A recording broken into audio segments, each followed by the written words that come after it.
Kidlat News Updates. Mga balita ngayon, bahagi ng kakagawang tulay sa Isabela, bumigay 6 sugatan. 2 Russian divers patay habang nagsasagawa ng scuba diving sa Batangas City. Pogo ban sa bansa, planong isabatas ng isang kongresista.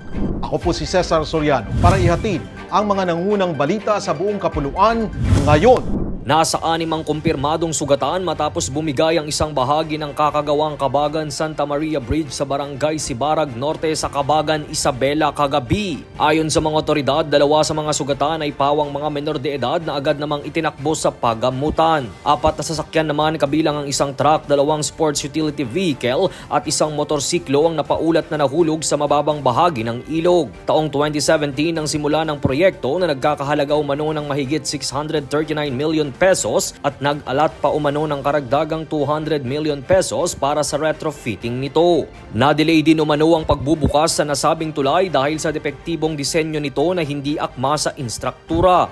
Kasalukuyan ang nagsasagawa ng investigasyon at assessment ang DPWH Cagayan Valley kung anong sanhi ng pagkasira ng tulay. 2 Russian tourists ang kumpirmadong patay habang nagsasagawa ng scuba diving sa karagatang malapit sa Verde Island, Batangas City kahapon. Ayon sa Coast Guard Station Batangas, bandang 1:00 kahapon nang mangyari ang insidente habang may diving session ng 4 na Russian nationals sa pulang bato sa nasabing isla. Sinubukan pang isugod sa ospital ang isang biktima ngunit idineklara itong dead on arrival. 5:00 naman ng hapon nang mahanap ang isa pang bangkay ng 2 Russian diver na putol na ang kanang kamay na pinaghihinalaang nilapa pa ng isang pating. Sa inisyal na investigasyon ng Coast Guard, biglang nagbago ang agos ng tubig sa dagat dahilan upang hindi agad nakaahon ang 2 biktima.